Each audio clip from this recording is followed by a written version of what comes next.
Hello, I'm Rachna Raske Bhagwat, covering 365 days, 365 stories. And today, along with us, we have Jamshed Mistry sir, who is a well-known advocate. He's a counsel of Supreme Court of India and Bombay High Court, and he's also the founder of International Legal Alliance.com. We'll know more about him. Hello, sir. Hello. So welcome to our channel, and please share your story with us. Certainly. I was born and brought up pretty much in Mumbai, South Mumbai actually, and did all my primary education here. I also because my father was with the Bhabha Atomic Research Center, and he was given the opportunity to join the United Nations. So I did a few years of schooling in Vienna, Austria, and I think that was played a very important role in my life in sort of opening my eyes to the international, the world before us. And then of course, since he had to retire, we had to come back, and I finished my schooling here, and then I gone to HR College of Commerce, and then subsequently I started. I appeared for several exams, and I'm studying for my cost and works accountants. And then, unfortunately, because my grandmother passed away, I had to sort of decide whether I wanted to, start working or, do something else. And it was our chartered accountant who gave me this idea that why don't you, look at law? And till that time, I had no idea what the study of law was at all, except for maybe one paper in cost accountancy and in commerce. So I joined first. I joined KC Law College, which was just next door to HR, and then in that particular year, I shifted to Government Law College, and that's when I did all my 3 years in Government Law College, and I also started working simultaneously. Luckily, in those days, we were permitted to, work and study. It's a different story now. But and So I did my internship with this very famous solicitor firm called Mullah and Mullah, Craigie, Blunt and Cairo, which is in the Fort area. And after I finished LLB, we had a very peculiar situation. There was a scam in the company law paper in the second year, and all our results were withheld. So I was wondering now what to do, because I couldn't go back to Mullah and Mullah. But so I decided to actually take up a postgraduate diploma in labor and service law with the Ambedkar Law College. So I finished that for about 1 year.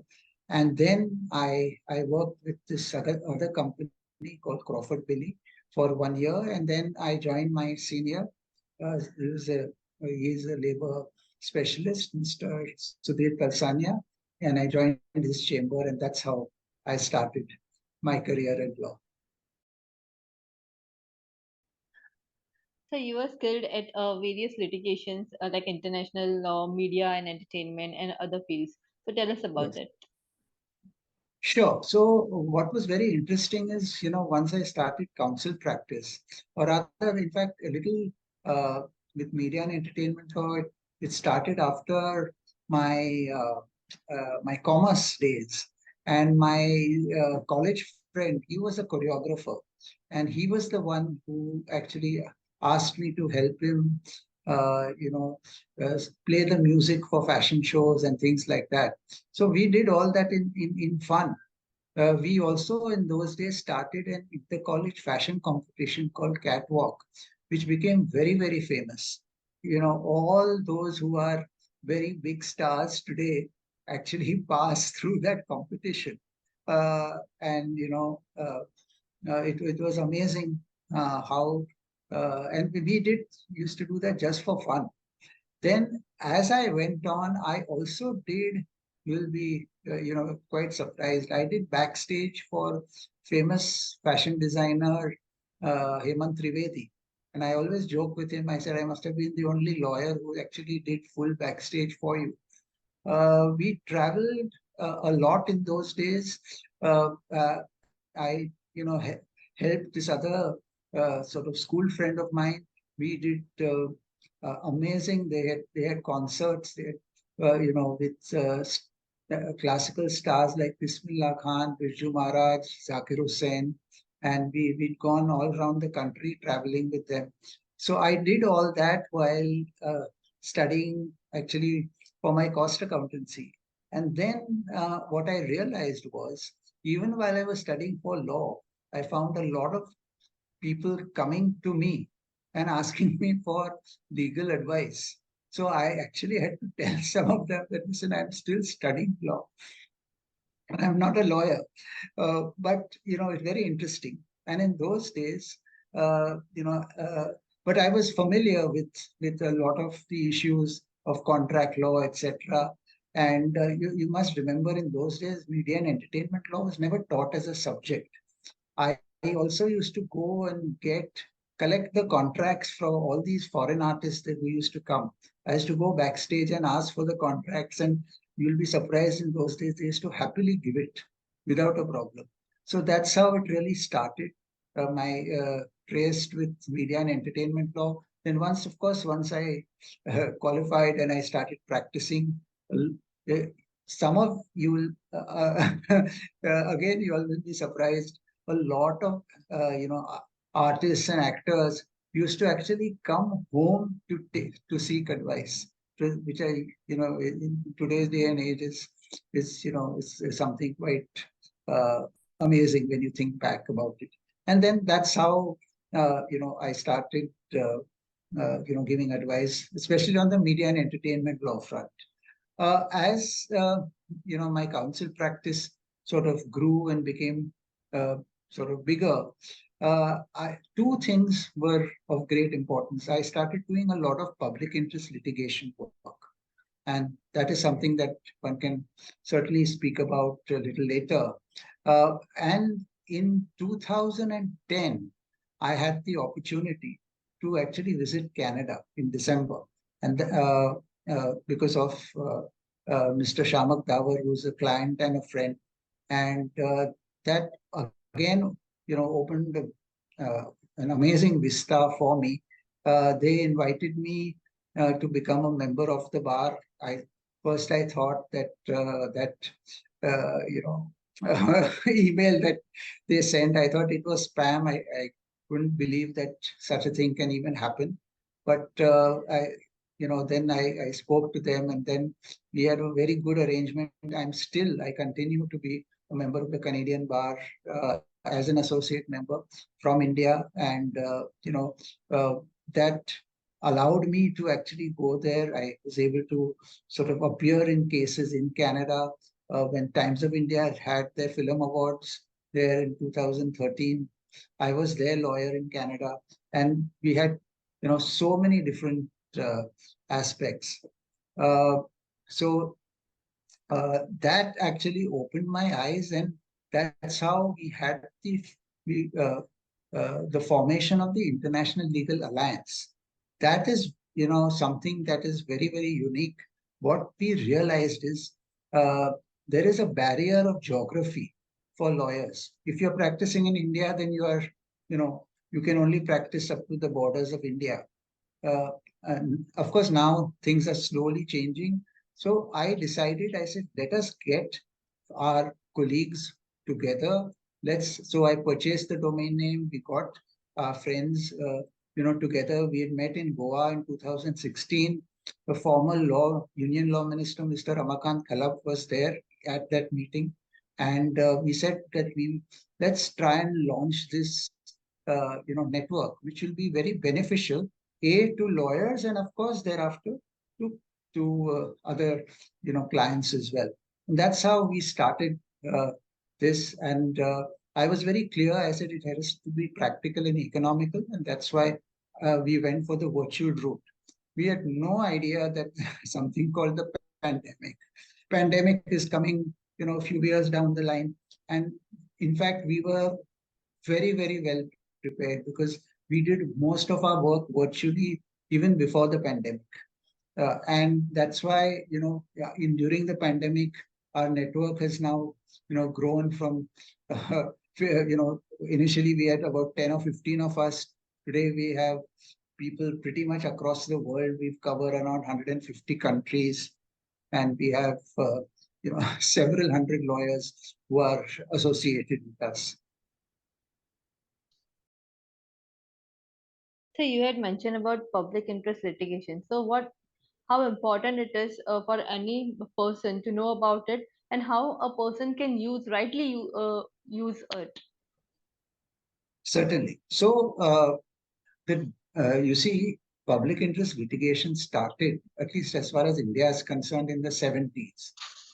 Essentially, it started when somebody wrote a postcard to the Supreme Court of India saying that there was illegal mining in the Doon Valley, Dehradun.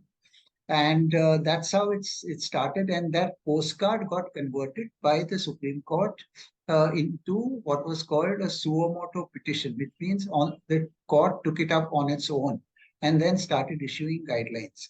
This concept was available in the West a little earlier, of course.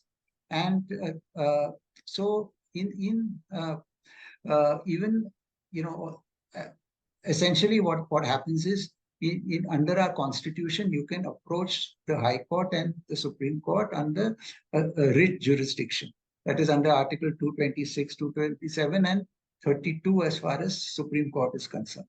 But now this form of litigation where you are taking up the cause not only not for your personal interest, but for the interest of people at large. And that is how public interest litigation has come into being.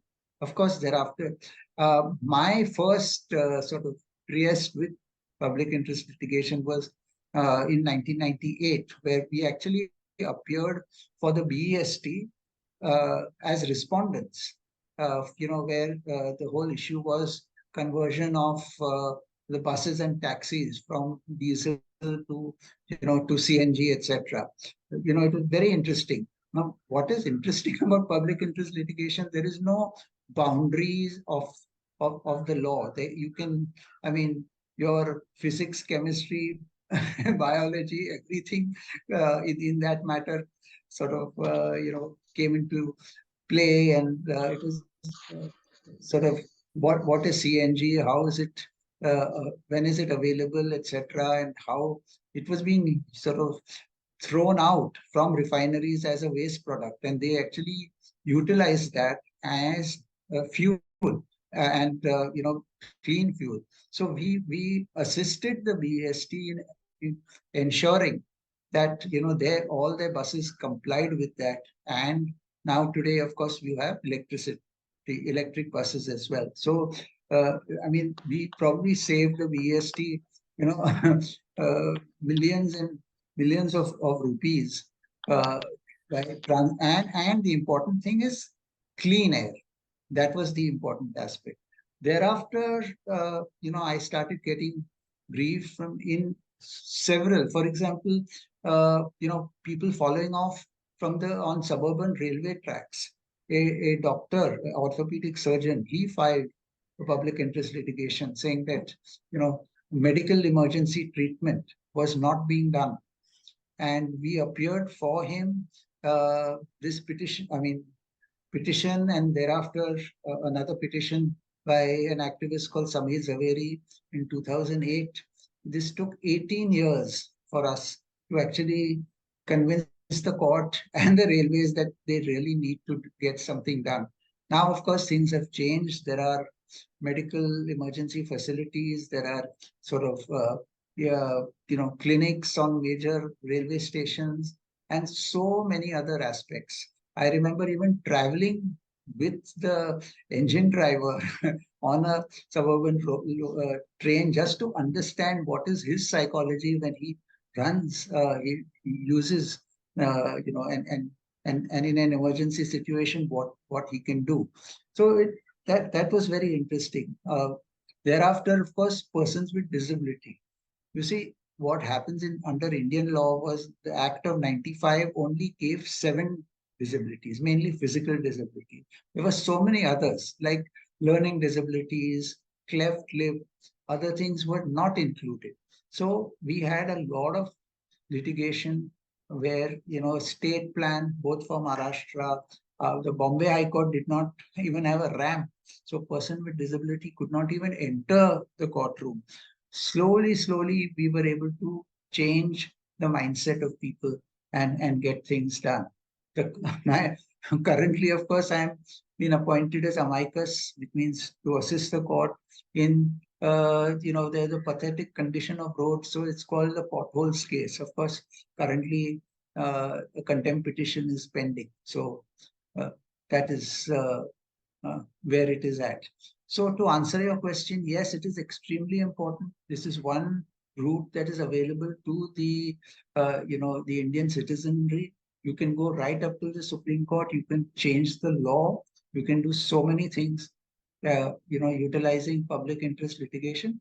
But you should not have a motive. Your motive should not be personal. So you have been practicing advocacy since last many years. So I'm sure there would be some of the cases which had impacted you in deeply and which had changed your thought process or the way you are looking at life. So can you share one or two cases such? Sure. One very interesting case or rather, I'll give you two. I had argued this case on abortion in fact, 2008, Nikita Mehta's case. Now, the interesting thing was Dr. Nikhil Datar was the gynecologist, and he came and he said that, this lady is, so many weeks, uh, pregnant and she needs to sort of because in the medical termination of pregnancy act as it stood then, I think it was 16 weeks, after which it was considered a criminal offense. And he said that, no, I feel that there is a danger to the mother and to the fetus. Now, I'll tell you the most interesting part. uh, Although we had done, I mean, a lot of work in medical legal, we had never really applied our mind to this aspect of the law. So, what is very interesting about being a lawyer is that you learn, and you have to learn very fast on the job. So, and of course, the lady was, sort of, her time was of the essence. So I remember we went to court, we mentioned the matter, we got the court to hear the matter. The court sort of, interviewed Dr. Datar, asked him his perspective. There was no other parallel law. So I had to actually use British precedents and tell the court that this is how it is done in England, and please set up a committee, etc. They did. The committee was not able to decide on 2 occasions. Then, of course, finally, at that time, the court came to the conclusion that it is in the purview of the legislature and not us. Well, unfortunately, the lady lost the child. But the interesting thing is, so many years later, exactly what we argued has now become the law. I mean, the period has now changed from 16 weeks to 24 weeks, etc. So it's fascinating, and sometimes you sort of think, sit down and think that had that happened uh, in 2008, maybe the life could have been, uh, you know, saved or not saved. I mean, depending upon on the case and the severity of it. So that was one. The other interesting one was on adoption. This boy, he was adopted by German parents, and he came and asked us that, I'm looking out for my mother, and the institution that he was adopted from, they refused to give him the information. This matter went all the way to the Supreme Court, and finally, with the help of the police, the Supreme Court was able to provide certain information, and the social worker was able to actually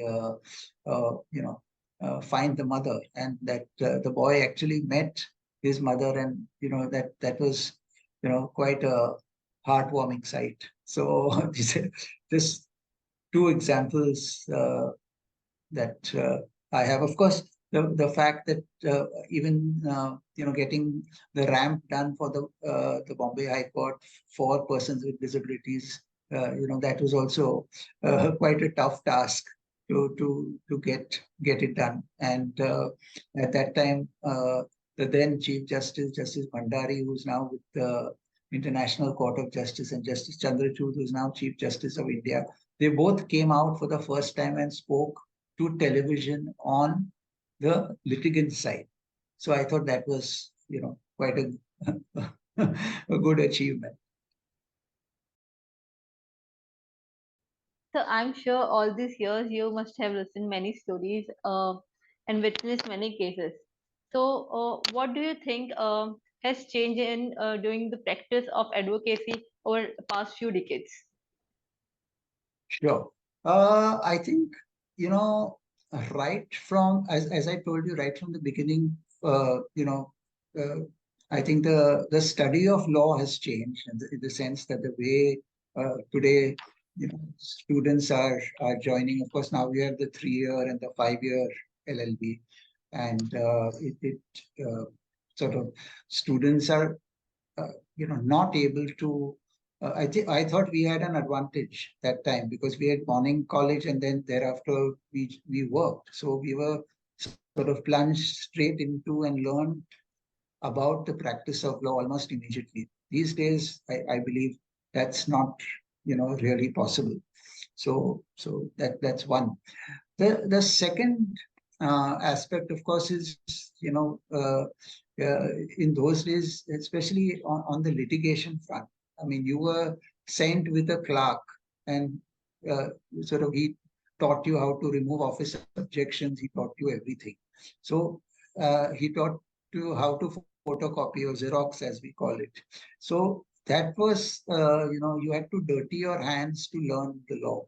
So, and the other very, very important aspect is, especially if you're practicing and arguing, is you must go to court and listen to cases. I think that is the best way of learning, to see how uh, uh, the counsels and the advocates, they argue, because quite often, when you are standing and arguing and the judge is asking you something, how to respond, how not to respond, when to say yes, when to say no, how to agree and disagree, all these things, or court craft, as they call it, you only learn, when everything uh, is happening, sort of live, and it's fine.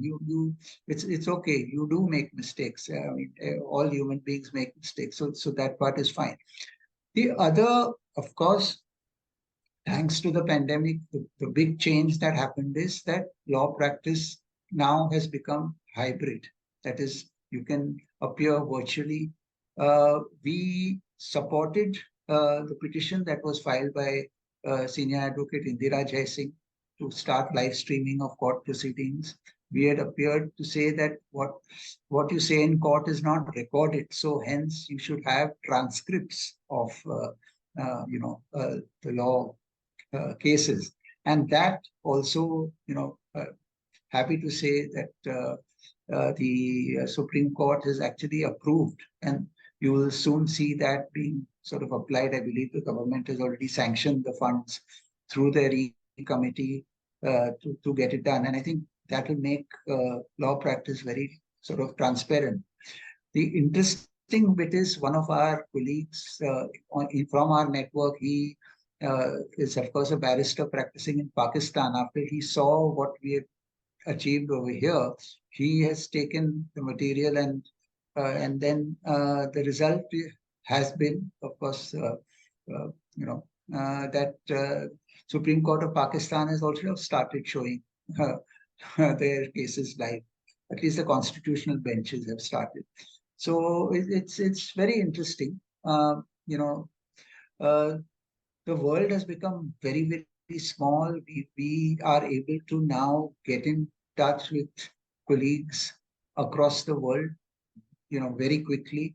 We are also able to sort of exchange ideas and things like that, virtually. So it's now possible for you to be sort of stationed in one country, and you know advise on matters across the world.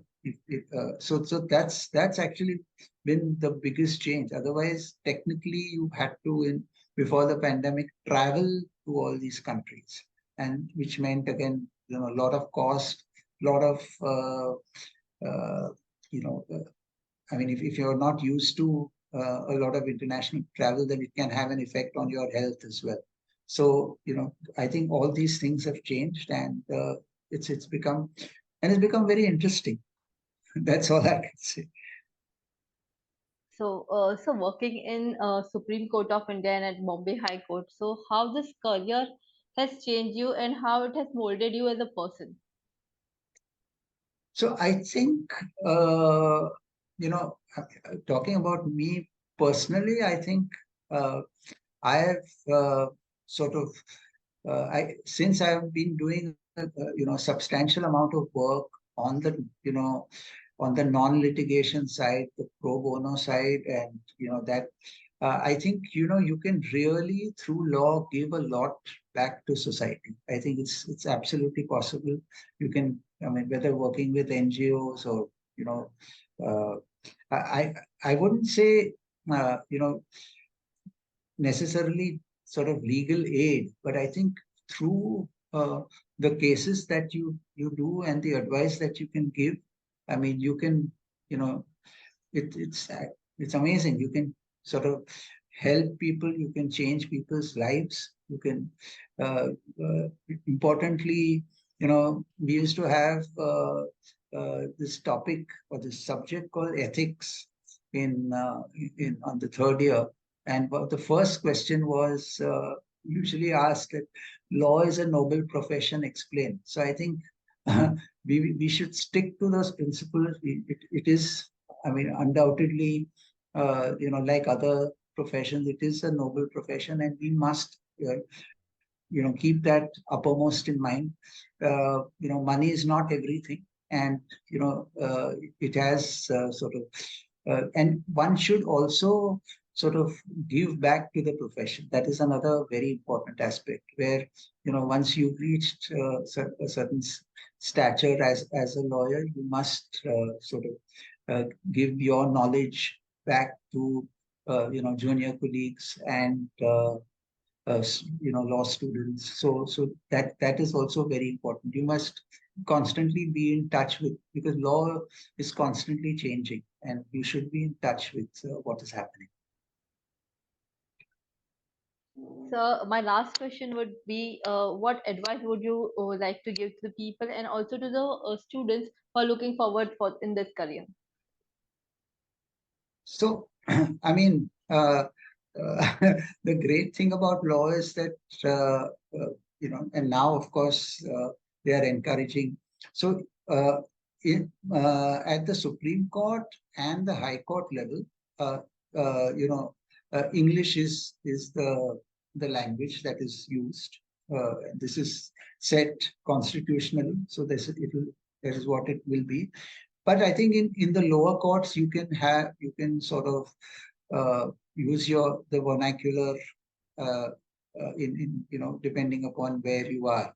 And the other interesting bit is that, you see, there are so many different types of you know uh, subjects in law. Newer subjects have come across. I mean, uh, like I was telling you, medical, legal, media, entertainment, environment, uh, things like uh, Cyber, construction law. cyber security.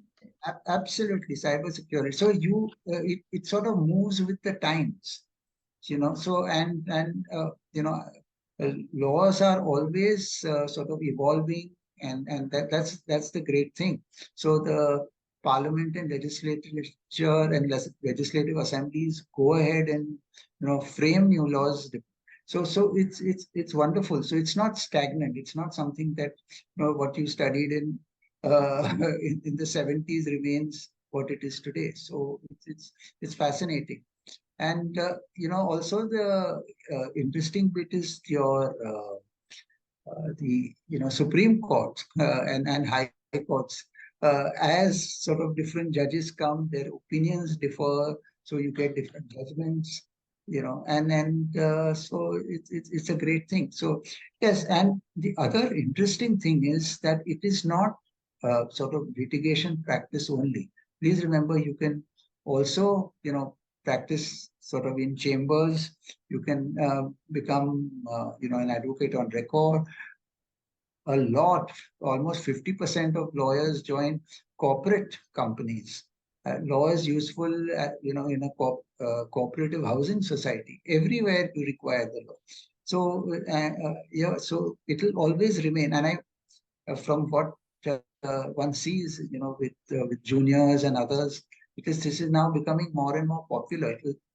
Earlier, you used to just walk into a law college, they would welcome you. Now there are competitive exams and you have to do well to start studying laws, at least in the major metros. Thank you, sir. Thank you for sharing your story with us, and thank you for being a part of 365 days, 365 stories. Once again, Thank you. thank you.